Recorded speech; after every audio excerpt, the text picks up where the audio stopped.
With us, we've got Steve Schleyer, who most of you will know. Steve's Reality Technica's CEO. He spent most of his professional life involved in pushing forward the technologies for new imagery. He was vice president at Digital Domain. He then set up Reality in 1999, a company that's really dedicated to advancing and developing 3D and motion pictures, and also significantly in real-time broadcast of stereo programming, especially sports and sporting events. Reality has probably done more than any company to enable consistent, high-quality capture of 3D images. It's something we'll come on to. Five years ago, there really were very few rigs capable of shooting the quality of 3D that we need now. And Reality has done more than anybody to make that happen, and Steve's been at the helm of that for that time. They were responsible for U2 3D, which was, and still is, the best 3D band film ever made. If you do get a chance to see it, it's well worth it, and is really approaches the medium in a very strong way. We tend to use Reality rigs because they're not only because of their reliability and they have a full stable. They acquired Element Technica a couple of years ago, and now with that full stable, they're able to support 3D productions from the largest to the smallest around the world with a really strong support network, which is often one of the key things for being able to shoot 3D and ensure that if anything goes down, if there are any problems, there is the technical support and the servicing to look after that. Their rigs were notable for shooting the first live Stereo 3 broadcast from the NFL, the BCS Championship, a variety of programming for B-Sky B. They're still the principal rig that's used for all Sky's 3D programming. Used on the Super Bowl, the World Cup. With Steve at the helm, Reality Technica systems and technology are being utilized in countries around the world. They're used in Japan, Korea, Australia, the UK, Russia, India, and Latin America. China's seeing a massive advance in 3D, and Steve's been responsible for a lot of that, for driving that. Their rigs are used significantly over there. He provided the keynote speech at the University of China's opening of their new 3D school. There's nobody with their finger more on the pulse of 3D technology in filmmaking, and we're very fortunate to have him here on the panel today. Melissa's 3D experience has enabled her to coordinate and support varied stereo projects, both in the UK and internationally, as a stereographer. She joined us in Vision 3 at the outset, and has been responsible for commercials, including brands such as Microsoft, Audi, Panasonic, and Philips, and is probably the most experienced native commercials 3D stereographer in the world.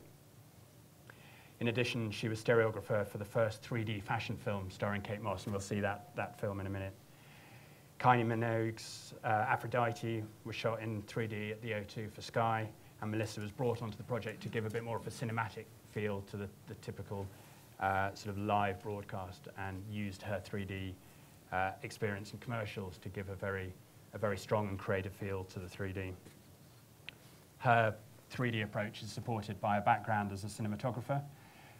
She's worked on feature films, including Tim Burton's Corpse's Bride, shoots drama and animation, and her commercial work features brands such as Orange, Pearl & Dean, Roundtree, and Remington. And Melissa also adds primetime documentaries for both the BBC and Channel 4 to her range of credits.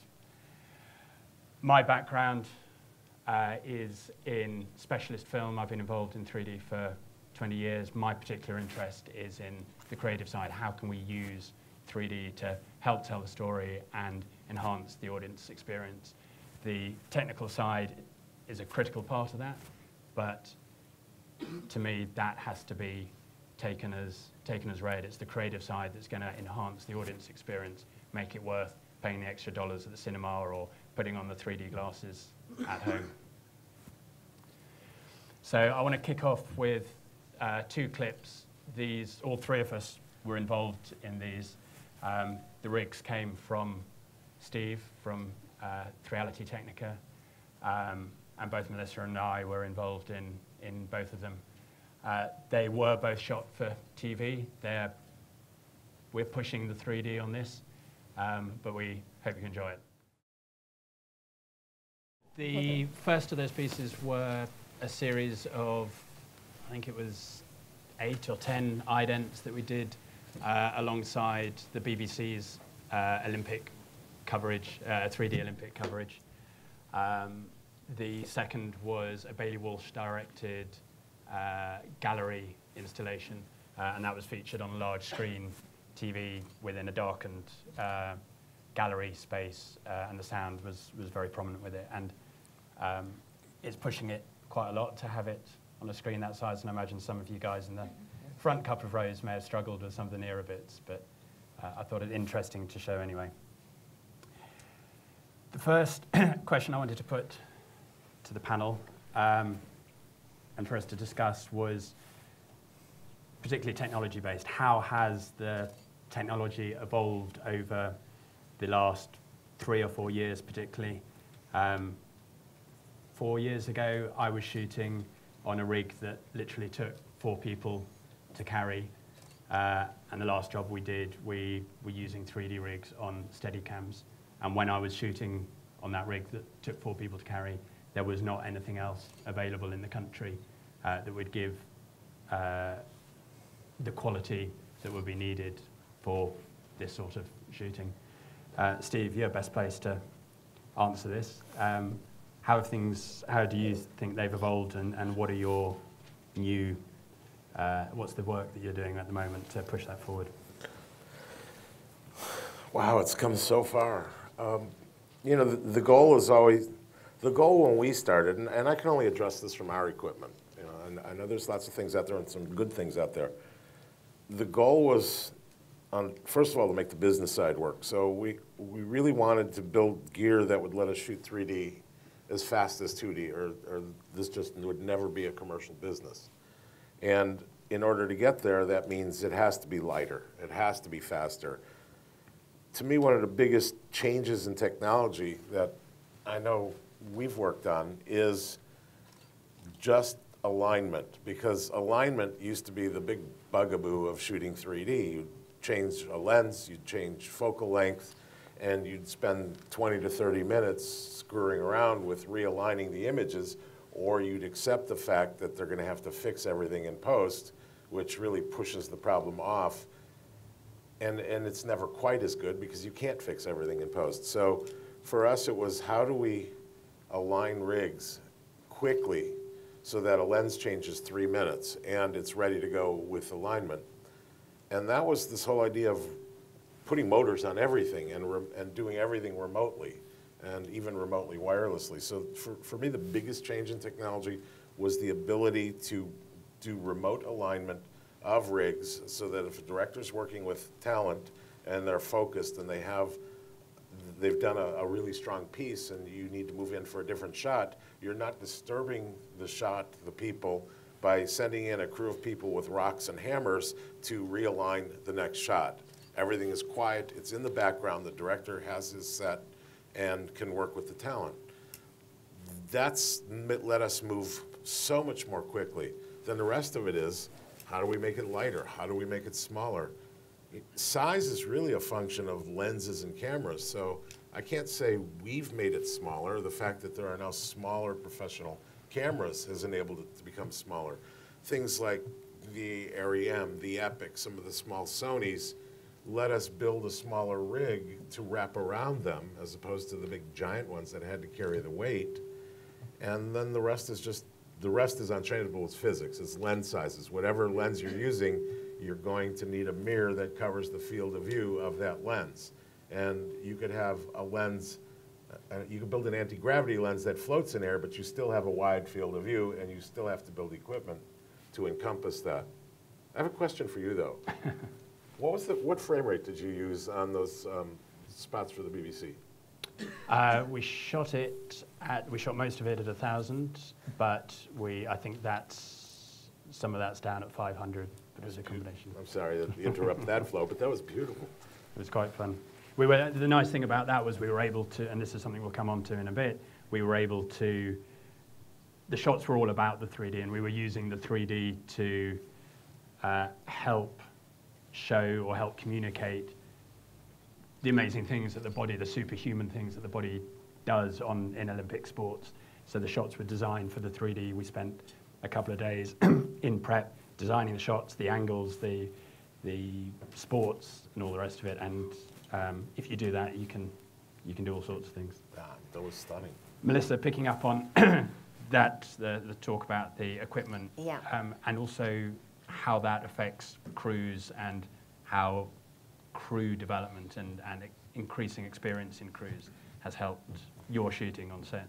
Yeah, I mean, the technology is incredible. When I began 4 years ago, we were using a half-silver mirror. I didn't even have a rig.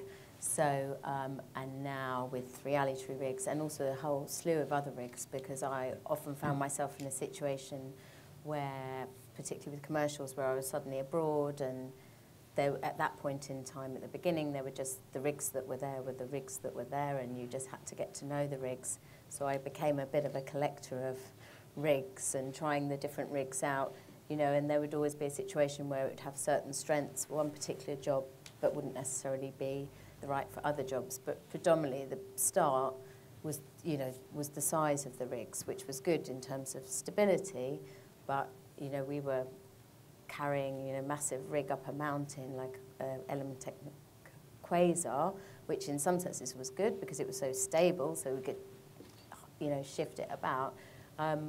But now you know, although we would still use that rig in certain applications, we may not have chosen it for that particular job. And I think the slimming down and the more lightweight abilities of the equipment mean that you can really focus on the job that you want to do. And whereas before we might have to have one rig on the crane and a different rig for handheld, and now you're able to use the rig in a sort of multitude of applications, which is also good for smaller productions where perhaps they can't afford to have a rig for this and a rig for that, you know, as well. So that's really useful. Do you want to touch on some of the other rigs as well? I'll distract Steve while you do, but I like some of the other ones. There are a number of different makes of rigs, some of all the with their rigs strengths that and I've weaknesses. used that I would say I rate, so if you like, would be the screenplay, or the screenplay rigs which I used in Germany for some Microsoft commercials, and also just their general investment in the rigs themselves, and they've now got SteadyFlex smaller rig as well, and Stereotech as well. I think have also developed a whole slew of rigs which are great in various applications. So that ability to choose your rig as well for a particular job has been a great advantage. And I think certainly as well on the larger scale productions, being one of the people who is at the front end when the eyes are burning in the back of you, reality, you know, has been great on large productions where you can step back and work simultaneously to the main unit crew, because they can remotely control, for example, on Jack the Giant Schleyer, being able to fine-tune the rig, you know, within seconds before the shot was going to happen. Yeah, had a massive impact. I think that point's key on any production. It's not even the time it takes, it's being able to work remotely from the rig, and as soon as anybody technical comes up to the camera, the first AD is always going to get nervous. There are more people around the talent, and being able to make those changes remotely and while lighting's happening or while the DP's lining up the shot I've found incredibly useful and as being a big change that means the reality rigs particularly are particularly useful. There's another big change which has actually nothing to do with reality, and I briefly touched on it, and that's cameras. To me, I don't know if I'm on, but one of the most enabling things, at least was always my dream on set, was the development, and this isn't a plug for them because I hope there's more cameras than this, but was the development of the Red Epic. Not leaving however the images look aside, the fact that it recorded on board let us cut the cable. We can get rid of the tether. So suddenly Steadicam could walk around the set and not have a cable restraining it where it went and how you could move through the set. The fact that we can move a camera from here to here as easily as we could move a film camera because we aren't uncabling and recabling. That was a huge piece in moving the technology forward. I hope every camera manufacturer hears that and understands that the ability to cut that wire is so critical to moving quickly on a set. I totally agree. I'm just, sorry, just to pick up about the point about the crew as well. Yeah. You know, at the start, every job was an educational lesson. You know, you would start from, you'd probably always have to shoot a test to prove that something's actually in 3D. You know, as a starting point, wow, it's 3D, let alone what the, you know, beginning to have conversations about what the quality of the 3D was that you were going to achieve. And so now when you come to a job, probably your focus, you know, it's likely that your focus pillar will have seen and be familiar with the rigs. It's likely that they'll understand the nuances of working, you know, in 3D with respect to focus. And, you know, camera assistants will be better at working with rig techs, and you'll be more integrated. It's a more integrated approach and a more integrated crew. And directors will, you know, be less concerned and less worried about the potential of shooting on 3 and more willing to embrace it from the beginning, as will the DP may have already shot something in 3D. And so all those conversations, which were part of our responsibility, I think, at that point anyway, to educate people, you know, knowledge being power, I think people are beginning to feel more empowered by it. And so we're able to move conversations on and have more intelligent conversations because sort of a lot of that now is progressing. I think that's absolutely right, and I'm noticing a change in all productions. The creative side, you know, we've talked about the technical side, which underpins everything. You can't do the creative things you want to do without having the technology there to support you, but it's the creative side that gives the results that are going to amaze and inspire and communicate to audiences. And I've seen a big sea change in that with everybody from the studio levels, those first conversations with the studios on a production, the producer. There's a willingness and a desire now, much more than there was even 2 or 3 years ago, to actually use the 3D for something a bit more than a layer that sits on top of the production. I think films like Life of Pi, which use shots in different ways. There were a lot of different ways that the 3D could have been used in that. Some decisions I would have made differently. Some things they did were incredibly successful, but more than anything, it was used to, that there was a logic to it, an intelligence to the 3D, which came from the director, and the director embraced it. And we're seeing it on the majority of productions now. Would you agree on that, Steve? With what you're seeing? I'd agree, and I'd just throw into that mix that Great Gatsby is about to come out, which is directed by a man with an amazing visual sense who has always shot 3D even though he didn't know it or didn't have the gear, and that would be Baz Luhrmann. And you know, his goal in that should be all our goals. He wanted to use the 3D to tell a better story. And you know, I've always said in many speeches that if the 3D is not more compelling than the 2D, then we shouldn't be doing it. It has to be more compelling. It has to add something. If it's just novelty, that's gone next year. That's gone the year. That was gone last year. It has to add something to the story. So, you know, your emphasis on it's all in service of creative is absolutely correct. Technology, nobody cares about. It's just an enabler. It has to be in service of story. It has to make a more compelling experience. Yeah. And the interesting thing we're seeing now is the films that are coming through are doing very different things with the 3D. They're all using them, or the majority of them are using them intelligently, but they're trying to use them for different effect, and we're seeing different types of 3D in films, which starts to get interesting because you're developing a different grammar. Life of Pi particularly used it in the specific moments. It used it in the shot of the piscine and the swimmer and that absolutely clear water, which was only defined by the stereo. You saw it in the night skies. They kept the 3D on the drama sequences a bit more conservative. and really gave the impact with the VFX scenes. On something like Jack, we actually went the other way around, and the focus was all on the drama scenes for the 3D to pull out that communication of actors with the audience. On Hugo, they went a different way again, and they really pushed some areas of it, but stayed very true to quite a 2D style of shooting. They were still using many of the long lenses and the soft focus foregrounds. And from what I've heard, Gatsby's doing different things again. It's really trying to explore it in different ways, and the director's trying to use it in different ways. How have you used it, Melissa, on commercials? Because you've done a range of different commercials with very different products and ideas behind them. I think commercials has always been slightly different from features with regard to what they want to deliver to the audience, because they have a very short period of time to deliver their message, and in some instances I think they've allowed me to be braver than perhaps initially I could have perhaps been in features earlier on.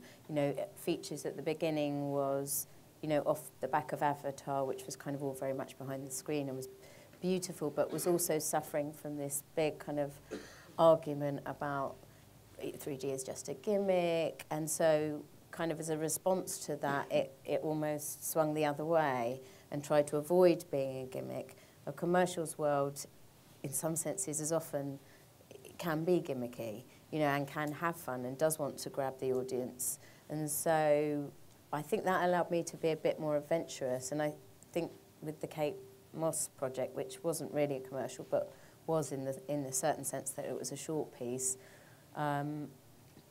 it wasn't going to be shown on television, it wasn't going to be shown in the cinema, so there was an element where we could really push it. And at the time, I can remember being concerned that, you know, perhaps it's going to be pushed too far, and actually then, it actually became the most popular piece of work that we'd done, because I think the nature of the piece is that you're absorbed by it, and it carries what's happening, and it showed that actually if you've got a message in your story, you know, taking that across to fiction, if you've got a message in your story or something you want to get across, providing it's true to the story, you can maintain sort of that sense of disbelief by carrying the audience, you know, as far as you want to go. And I think that's, you know, I certainly wouldn't put that on the screen for an hour, you know, an hour and 20 or 2 hours. But it does show you kind of the capability of where you can take things and how you can explore things. You know, and that doesn't mean everything has to be big, but it just means you can use we're more confident in using all the things about 3D now rather than thinking we can't do that because it's gimmicky. I think the gimmick tag, and I've seen it a lot on the feature side, has been a bit of a ball and chain. It has made productions scared of anything other than conservative 3D. There was a bit of a mantra that conservative 3D was good 3D, and the concern that anything that came forward of the screen plane was considered a gimmick. To me, a gimmick is a shot in 3D is a shot where the sole reason for it coming forward of the screen plane or poking you in the eye is for the 3D and isn't enhancing the story or isn't part of it. I think there were shots in Life of Pi, again, going back to that film, there's a shot where the tiger leaps out towards the audience. It gives the audience a jump. The director would want to, or did want to, give the audience a jump in 2D, and the fact that the 3D enhances that, I don't consider that a gimmick, or if it is a gimmick, it's a gimmick well used to enhance the storytelling and the experience.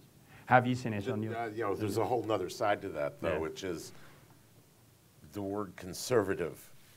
So many of the Hollywood films, you know, they have all this great equipment and amazing crews, and you go watch the film, and in a multiplex in Theater 2, it's playing in 2D, and in Theater 3, it's playing in 3D, but you walk into Theater 3, and you're not sure which version you're looking at, because it's essentially still a 2D movie, because they've taken conservative exponentially, and they're shooting with the interaxial distances of an ant. Yeah.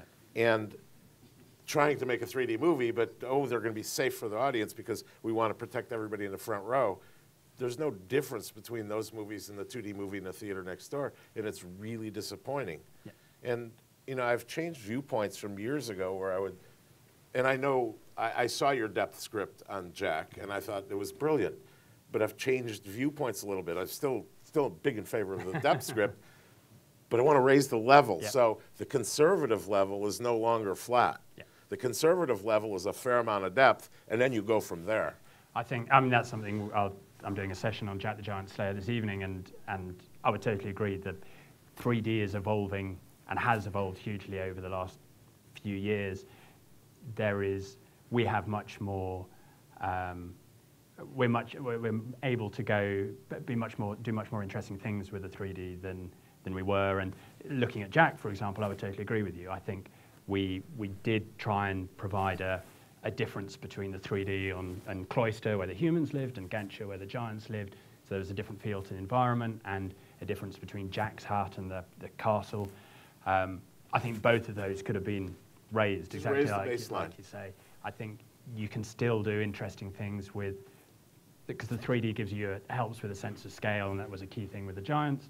It helps with your sense of environment and the sense of closeness and intimacy or remoteness. But as you say, raising that level to add to more benefit to the audience. I would say, though, slightly to counter that, 3D is particularly effective by contrast. It's a relative thing. It's hard when you're seeing something on a screen to say exactly where it is, but you know whether it is behind something else that's on the screen, or if somebody stands up in front of the screen, you can tell how far out of the screen something's coming. Having conservative 3D, old school conservative 3D, very relaxed 3D, and following that with something stronger gives added benefit to that. So I think there's still moments for that. I agree. I'm just saying I think raise the whole baseline. Yeah, exactly. Still keep peaks and valleys. I'd agree. But it all should go up a notch. And increase the palette. Have a bigger range as well. You know, what I hear from people who go to 3D movies is, for a while, and hopefully this is changing, and people, especially younger people, because I would talk to lots of them. I'm always interested in what they think.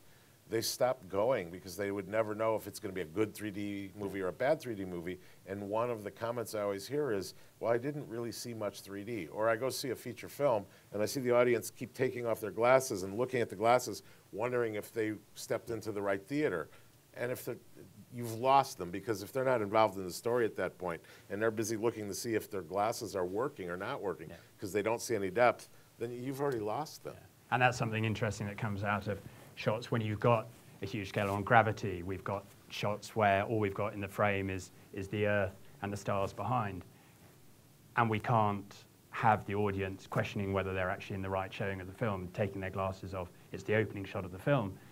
And we need, or in that shot, we actually gave a little bit of depth into a scene that you wouldn't see it. It helps, it maintains the scale.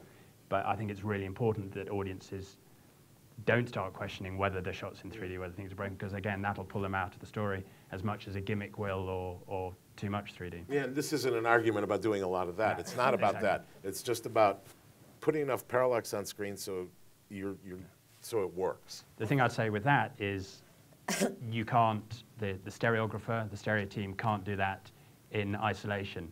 In order to put a lot of depth on the screen, the shots needs to be designed right. It needs the involvement of the director and the operators and the DP. If you just turn that knob up, you're going to get distorted 3D or inconsistent 3D. So it needs everybody to partake in that conversation. People are beginning to see the difference between a movie that has been thought through from the start in 3D and one that's just had 3D tagged onto it. Whereas before, I think people would just go to see something because it was in 3D, like Steve was saying. Now that's not enough. It's not enough to just say, oh, the movie's in 3D.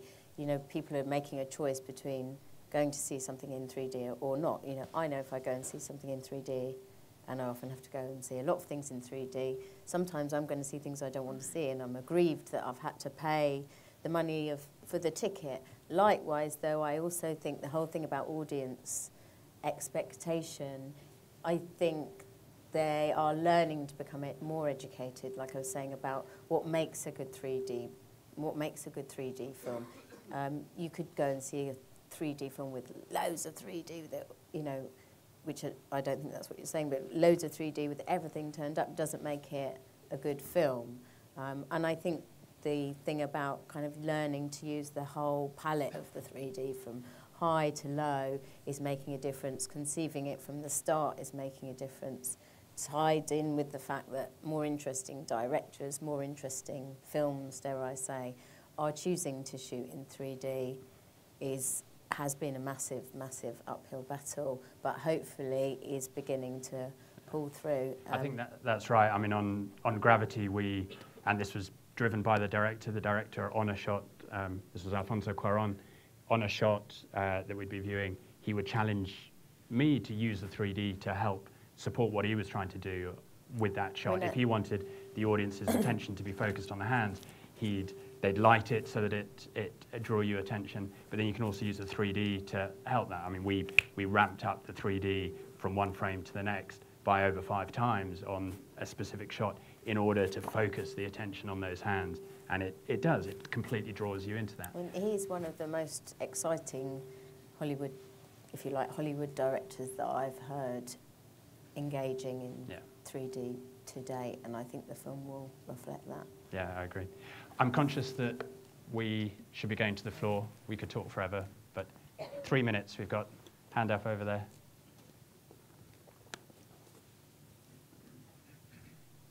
Hi, Patrick von Sahovsky, Global Studios. I'm interested to note that both in this session and the morning session, there's been name checks of Avatar, Hugo, Life of Pi, and Great Gatsby, but nobody mentioned The Hobbit. So my question is, does shooting high frame rate make for better 3D? It certainly distracts you from the 3D discussion. Yeah. I would exactly say what Steve said. I think it's really, there are so many things going on in that film. I came out questioning whether what I was feeling was down to 3D, good or bad or indifferent, the high frame rate, the grade, the VFX, the story.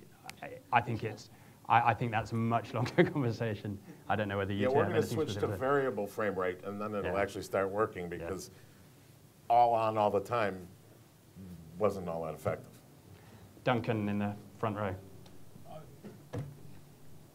I mean, just listening to everything you say, I mean, obviously I'm pretty much in agreement with everything you've said, but the one thing, well, not everything maybe, but the one thing I've always found is you know, crews are key to a production. You just have to get the buy-in from the crews, and I always call it that they have a you know, when you start with the director especially, and he'll have this love of 3D in the first instant, and then very quickly, if it's his first time, he'll have a hate of it because he can't quite do what he wants to do.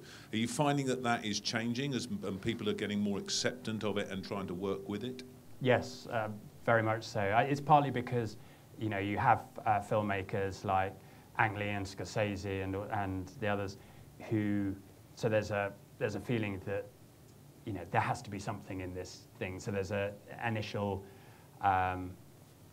inquisitiveness that they want to find out more about it. I mean, this was something we were going to get onto if we had more time. Melissa's and my role as a stereographer or stereo supervisor, I would say the first thing, and arguably the most important thing, is to get the crew on side, get the director on side, and make them aware of the potential when they might have come to the project only seeing the limitations.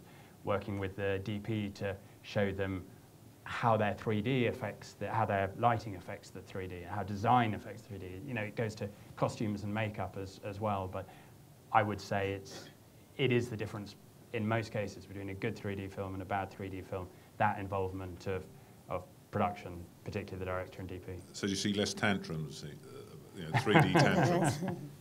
I have to say, pretty much, without exception, my experiences have been very positive. I love that collaborative. Filmmaking is collaborative, and introducing 3D into it adds another collaborative aspect.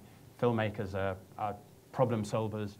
They like they like new toys, they like looking at how they can use those new toys, and I think that's where it's particularly interesting. To oppose that, I've got a bad experience. Oh, yes. And this is off the topic. Oh, go ahead, I'm sorry. No, just to oppose that. I mean, it was a while ago, but, you know, there was a point where studios were having 3D thrown at them at the last hour, you know, sort of at the last moment. Almost, you know, almost, you know, with weeks to go before they were going to shoot. Now, you know, alongside the issues of, you know, our issues of hoping that 3D would be there from the start to make the best product, you know, product sounds a bit clinical, but to make the best, most creative use of the 3D, you know, it must be a hideous thing to have shot your whole life in 2D and contrived your whole production in 2D and then to be told, you know, as the director of this massive responsibility,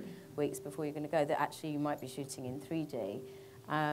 You know, and at that point, we were brought on to shoot a test, you know, which at the time I thought was a genuine thing, but actually was a booby, you know, in some senses was a booby trap. And, you know, if you set out to fail in shooting 3D, it's quite easy to do it. You know, and so that particular test wasn't productive because it wasn't set up in the right way, because they didn't want to succeed, because the last thing they wanted to do was to shoot their feature in 3D. And at the time, it was, you know, it was a pretty depressing experience. But actually, in retrospect, I'm quite glad that, you know, they didn't shoot in 3D because it probably would have been a disaster. So I think the fact that now, you know, people are choosing to shoot in 3D from the outset and, you know, has made a massive difference. Which, I'd almost contradict a piece of that. Yeah. I've been re-energized by what's happening in the business. Last year, I think everybody knows the business was very slow. There weren't a lot of 3D films. The ones that were all being converted. And all of a sudden this year, it's become a firestorm. We've, in the last month, have launched 4 simultaneous giant tentpole features. But with the prep time piece, one of them came in and said, we're going to shoot in 3D. Can we have the equipment on set next week because we start? And really, that was 1 week to find crew, put the gear together with a DP that's, I was going to actually look for something he wrote because it was one of the funniest things I ever read, but with a DP who's not only never shot 3D, but digital is new to him. So, you know, he's used to a film camera, a first AC and a second AC, and that's the extent of the camera crew. And now he has cables and wires, and he has a DIT tent, and he has a data backup tent, and he has a 3D tent.